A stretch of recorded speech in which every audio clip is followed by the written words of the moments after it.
talking about air.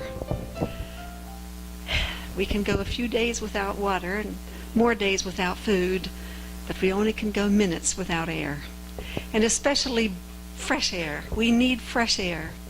When we do the rebreathing of air that's in a room, we do not get the oxygen because it's being used up. And unless there's a continual change of the air in the room, we're just rebreathing old air. Not enough oxygen. So the air you breathe and how well you breathe it has a huge impact on how long you remain a living being.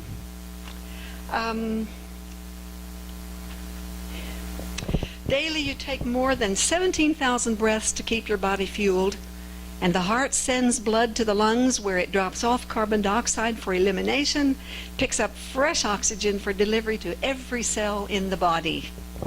Fresh air has many health benefits. Improves the brain ability to function. Praise the Lord for that. So it's a lot of times when we're in the stale air, we can yawn a lot. But when we're breathing the fresh air, we don't yawn so much. Praise the Lord. We need to not be yawning all the time, so we are getting plenty of oxygen.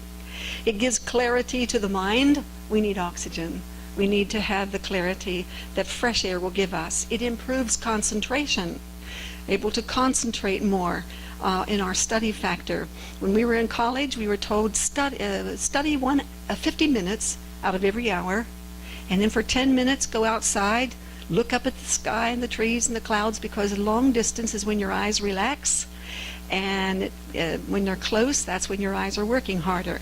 And so we would do that, and it really helped a lot for just to study 50 minutes and then go out and get water and run about and empty if you need to empty, and so on. And so it boosts the learning of abilities, gives a sense of happiness and well-being by altering the brain levels of serotonin. And it promotes quality sleep by way of melatonin.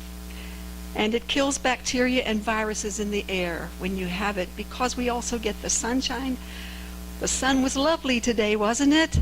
I hope you all got out there and just jumped up and down and whatever you could do that you were able to do. Praise the Lord. In closed areas, the same air is breathed and rebreathed over and over, and the oxygen content decreases and the carbon dioxide level and other wastes increase. Devitalized air increases tension, anxiety, and irritability, and headaches. Promotes feelings of fatigue and exhaustion. Now, what can we do?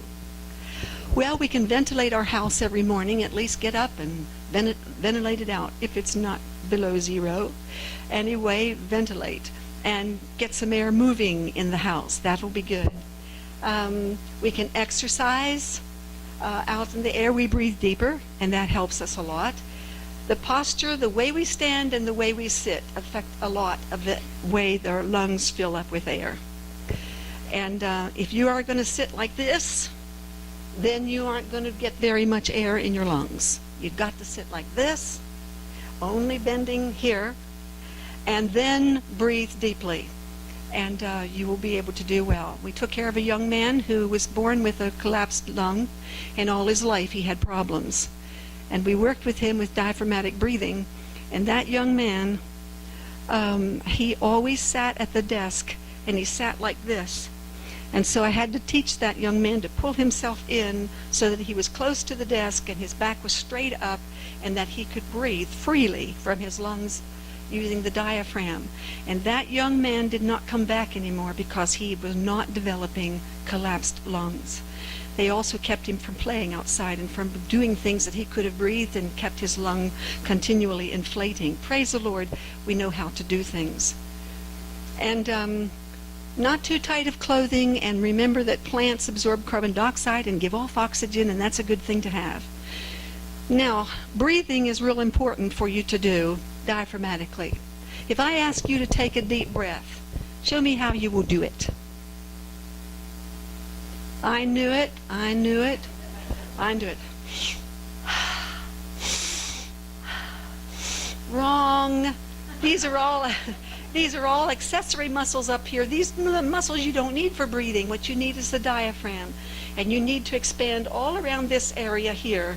And so you take a breath, and you push out, breathe where your hands are. and push them out. Your shoulders don't rise, your neck doesn't come out, you're breathing using your diaphragm. That's what you're supposed to do. It descends, and then it brings in. As it goes down, you create a vacuum, and you get your good air in. Okay. Then you blow it out. When you blow out, if you have emphysema, it's good for you to blow out through pursed lips. Blow out, blow out, blow out till you're empty.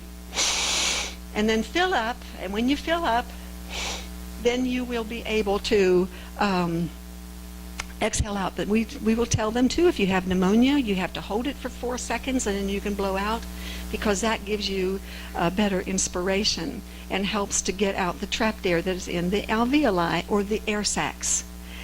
And so, if I were teaching you, I would always first start you on the back, on your back, on a couch, and I'd put, if you're frail, you would get a 1-pound bag here, and if you're tough, you would get a 5-pound bag here, and then I would have you breathe where that bag is, and then I would have you put your hands here so that you can feel. You should expand all the way around. When you do that, you are breathing properly. You called deep breathing because you're using your diaphragm, and singers have to learn that too. Thank you for your attention. God bless you. Enjoy the message.